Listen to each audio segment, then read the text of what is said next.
बात करेंगे मुल्क में सियासी महाज की, जहां मौजूदा अपोजिशन की मौजूदगी में रावी हुकूमत के लिए चैन चैन लिख रहा है। बिल्कुल, गुज़श्ता रोज़ की अगर हम बात करें, रावलपिंडी में वर्कर्स कन्वेंशन में मुस्लिम लीग नून में इख्तलाफात खुलकर सामने आ गए। मुस्लिम लीग नून के सदर शहबाज शरीफ ने अपने खिताब में दावा किया कि अगर 2023 में शफाफ इलेक्शन हुए तो हम PTI को सियासी तौर पर दफन कर देंगे। हाँ जी, लेकिन हालत क्या है वो बात कर लेते हैं। पार्टी एक है, बयानिए दो, पता नहीं कितने चल रहे हैं। खैर, मरीम नवाज ने चंद रोज कबल जिस इकदाम को गुनाह करार दिया था, हमजा शहबाज शरीफ साहब ने इसी इकदाम को कौमी मफाद में दुरुस्त फैसला करार दे दिया है। अच्छा, उन्होंने अपने खिताब में ये कहा है कि आर्मी चीफ की एक्सटेंशन का जो फैसला है वो कौमी मुफाद में और दुरुस्त था। यही नहीं बल्कि पार्टी के सीनियर रहनुमा ख्वाजा आसिफ ने भी लीगी क़यादत में इख्तलाफात का एतराफ़ कर लिया। हमजा, हाँ, उन्होंने कहा कि इख्तलाफात कारकुनों में नहीं, क़यादत लेवल में है। आम इंतखाबात में 2 साल का अरसा ही बाकी रह गया है, किसी वक्त भी इंतखाबात हो सकते हैं, आप लोग तैयार रहें। खैर, ये जुमला अदा करके उन्होंने थोड़ी सी बात की कि जी कि मैं शहर के लेवल पे कह रहा हूँ, मैं इस लेवल पर कह रहा हूँ कि क़यादत में इख्तलाफात हैं, मैं भी एक वर्कर हूँ और हमें नवाज शरीफ के पीछे चलना है। खैर, शहबाज शरीफ साहब ने क्या कहा था वो सुना देते हैं, खासे जज्बाती नजर आ रहे थे। और आप कहते हैं कि घबराना नहीं, आपने इस कौम का तेल निकाल दिया है, आपने पाकिस्तान को माशी तौर पर बर्बाद कर दिया है, दुनिया में पाकिस्तान की आज कोई इज्जत नहीं, आपने पाकिस्तान को कंगाल कर दिया है। कर्जे लेकर पाकिस्तान को बदहाल कर दिया है। 22 करोड़ आवाम के हर बच्चे को आपने कर्जों में जकड़ दिया है और अब भी कहते हैं कि घबराना नहीं। आपको जल्द उठना होगा और एक तूफान की तरह महंगाई के खिलाफ आपको निकलना होगा और अवामी लहरों से इस हुकूमत को दरियाबुर्द करना होगा। शहबाज शरीफ साहब ने क्या कहा, दरियाबुर्द कर रहे थे हुकूमत को। उन्होंने ये भी बात की खैर कि जी कि अगर तो फेयर इलेक्शन हो गए तो 2023 में हम सफाया कर देंगे पाकिस्तान तहरीक इंसाफ का। जबकि वफाकी वज़ीर इत्तलात फवाद चौधरी ने कहा है कि नून लीग और पीपल्स पार्टी अब बिखर चुकी हैं, ये दोनों जमातों का आखिरी इलेक्शन। अच्छा, फवाद चौधरी साहब ने क्या कहा आपको वो सुना देते हैं।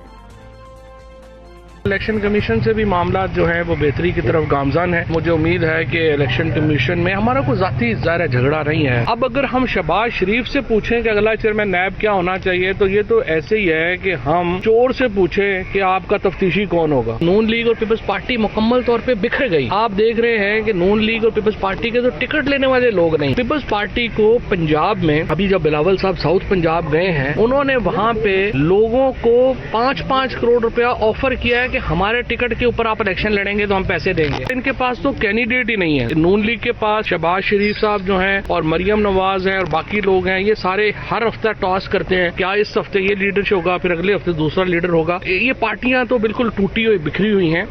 फवाद चौधरी साहब ने क्या कहा वो भी आपने सुना। सारे मामले पर बात करेंगे। हमारे साथ सीनियर एनालिस्ट मौजूद हैं, सईद काजी साहब। सईद काजी साहब, अस्सलाम वालेकुम, गुड मॉर्निंग सर। सर, सबसे पहले तो ये बता दिए, शहबाज शरीफ साहब कह रहे हैं कि अगर शफाफ इंतखाबात हो गए तो हम सफाया कर देंगे। सर, ये शफाफ इंतखाबात की पाकिस्तानी सियासत में क्या डेफिनेशन है? ये पहली दफ़ा 1985 में हुए थे जो ज़िया-उल हक ने करवाए थे शफाफ इंतखाबात। उसके बाद यहाँ पे बाई एंड लार्ज कंसेंसस है कि 70 के इंतखाबात के अलावा कोई भी, और ये खुद ये जितनी पॉलिटिकल एलीट है जो डिवाइड की किसी साइड पे भी बैठी हो, वो सारे कहते हैं कि सारे इंतखाबात जिसमें वो हार जाते हैं वो गलत होते हैं और जिसमें वो जीत जाते हैं वो दुरुस्त होते हैं। और मैं समझता हूँ ये सच बोल रहे होते हैं, ये सारे जो हैं वो जाली। बल्कि आपको याद होगा शायद खान अब्बासी ने असेंबली में बैठ के कहा था कि हम भी रिग्ड इलेक्शन के नतीजे में यहाँ आए थे। तो ये इसलिए ये तो बड़ी वाज़ेह सी बात है। लेकिन ये है कि ये जो आप बयानी की बात कर रहे हैं, इस हवाले से बड़ी गलतफहमियां पाई जाती हैं। 2 बयानी हैं, ये है वो, ये एक तो वेल थॉट आउट प्लान है इनका। मरियम साहबा उस फ्रस्ट्रेशन को वेंट करती हैं जो वो अपना हक की हुक्मरानी समझता है ये खानदान, तो वो जो गुस्सा है वो उधर से निकालते हैं। ये इधर से इशारा देते हैं कि भाई हम आज भी आपकी उंगली पकड़कर इक़्तिदार में आने को तैयार हैं। तो ये एक तो इनकी ये स्ट्रेटजी है। और दूसरी बात जो आप पार्टी के बिखरने की कर रहे हैं, देखें ये मुसलसल मुस्लिम लीग नून नीचे तक जाके अपने वर्करों में, ये मैं आपको खबर दे रहा हूँ, वो बता रहे हैं जी कि हमारी बात तय है, हमारी साड़ी गल हो गई है जितने होनी सी। They just don't want their rank and file कि वो बिखर जाएं। क्योंकि जो पार्टियां होती हैं जो नजरियात पर मबनी नहीं होती, मालियाती मफादात पर मबनी होती हैं, जब और ये इक़्तिदार की पार्टियां हैं ना, ये अपोजिशन की पार्टियां हैं ना मज़ामत की पार्टी है। तो इन्हें अपने लोगों को बावर करवाना पड़ता है कि भाई हम अगले इक़्तिदार में आ रहे हैं, इंशाल्लाह स्वाडे काम होते रहने जिमें पहले हो रहे सन, because that is the only basis जिसकी वजह से ये सारे इकट्ठे होते हैं। तो ये बात दुरुस्त है फवाद चौधरी साहब की कि पार्टियां बिखरी हैं, मगर एक बात और भी है जो फवाद चौधरी साहब ने नहीं की, वो ये है कि आपको भी डिलीवर करना था, आपने भी नवाज शरीफ के निज़ाम को आगे बढ़ाया है, लिहाजा ये इनका क्राइसिस अपनी जगह, मगर आपका भी क्राइसिस है क्योंकि निज़ाम नहीं बदला आपने, और जब तक आप निज़ाम नहीं बदलेंगे और वही कंटिन्यू करेगा तो फिर पॉलिटिकल पार्टियां डिस्क्रेडिट होती रहेंगी जो भी पावर में आएगी। जी ठीक है सैयद कायस साहब, ये भी सर फरमा दीजिएगा कि जिस तरह से ख्वाजा आसिफ साहब कह रहे थे कि ये क़यादत लेवल पर इख्तलाफात हैं, ये उन्होंने बाद में थोड़ा सा इसको ये कह लिया जाए कि तसहीह करने की कुछ कोशिश की कि जी के इलाकाई तौर पर वो बात कर रहे थे, आप क्या समझते हैं, या फिर उनका इशारा जो है मरकज़ी क़यादत की जानिब भी था कि वहाँ पर भी कुछ इख्तलाफात? देखिए, जो ख्वाजा आसिफ साहब जैसे लोग हैं, अब जो माशाल्लाह बड़ी कारोबारी शख्सियात भी हैं, मुल्क से बाहर भी इनका कारोबार है, जहाँ से 15 लाख रुपए आ रहे थे कामे के जरिए, हमें बताया तो नहीं गया कहाँ से आए थे। फिर मकामी तौर पर हाउसिंग सोसाइटियाँ हैं, ये सारा जो एक एलीट कल्चर बना है सियासत का, उसमें जो बिजनेस इन्होंने गलत सही किए हैं उसको बरकरार रखने के लिए ये अपोजिशन की सियासत नहीं करते। मुझे बताएं, मौजे तोंग की जो है वो फैक्ट्रियां थी, अपना चीनी बनाने की फैक्ट्रियां थी जिसकी वजह से उसने सियासत की थी, या वो तमाम लीडर तारीख में जिन्होंने तारीख के रुख मोड़े थे, उनके फ्लैट होते थे लंदन में, या जो है वो इमरान खान साहब की तरह बहुत बनी गाला जैसी उनकी जो रेजिडेंसेस थी।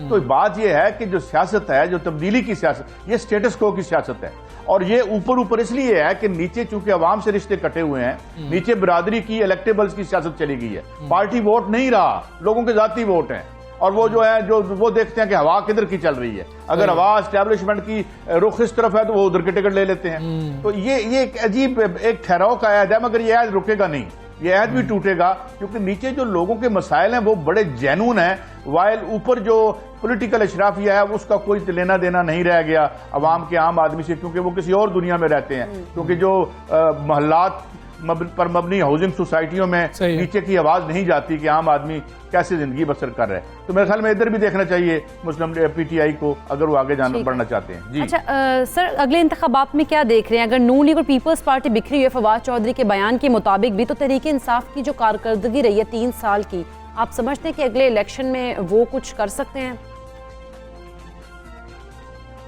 देखिए, अगले इलेक्शन में भी, जब मैंने पहले अर्ज किया ना कि जब आपकी कोई नीचे तहरीक मौजूद ना हो, डीपोलिटिसाइज्ड हों लोग, तो फिर इलेक्टेबल्स रुख करेंगे उस तरफ जो सेफ बेट करेंगे, सेफ घोड़े पे बैट लगाएंगे, वो जो वो उस घोड़े पे बैट लगाएंगे। जिस देखे ना मियां साहब का 2013 का इलेक्शन, मैं नहीं कहता, जो अफसल खान थे उनके सेक्रेटरी थे इलेक्शन कमीशन के, उन्होंने कहा था 2 नंबर हुआ है, तो उस वक्त सेफ घोड़ा वो थे, क्योंकि हम आपको जानते हैं उस वक्त किसने विजिट किया था इलेक्शन कमीशन का, और इलेक्शन कमिश्नर साहब ने बाद में क्या कहा था।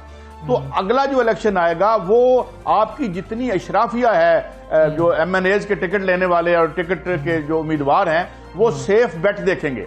अभी तक सेफ बेट मुझे PTI लग रही है, क्योंकि PTI जो इमरान खान ने बहुत मौके पे जो है वो खड़े हुए हैं, साथ दिया है, जब भी हमारी इस्टेब्लिशमेंट पे अटैक आया है, हमारी अस्करी क़यादत पे जलसों में अटैक किया, तो मेरे ख्याल में, और फिर इंटरनेशनली जो सूरत हाल बदल रही है, ये जो चाइना और अफगानिस्तान वाला मामला है, तो मुझे लगता है कि बीच में बिकरिंग भी होती रहती है, लेकिन अभी तक सेफ बेट तो मुझे वही लगते हैं। हाँ, अलबत्ता इस पॉलिटिकल सिचुएशन में किसी किस्म का भी मतंजन तैयार किया जा सकता है जो हालात को देखते हुए, लेकिन मुझे लगता है कि मुस्लिम लीग नून की जो ये आज की क़यादत है और एस्टेब्लिशमेंट, ये को एग्जिस्ट नहीं कर सकते शहबाज शरीफ साहब की तमाम कोशिशों के बावजूद। मेरा ये ख्याल है, मैं गलत हो सकता हूँ, बहरहाल तारीख बताएगी। ठीक है सैयद कायस साहब, बहुत शुक्रिया आपका। सब सवेरे पाकिस्तान से आप रहे थे, सियासी सूरत हाल पर हमने बात की है।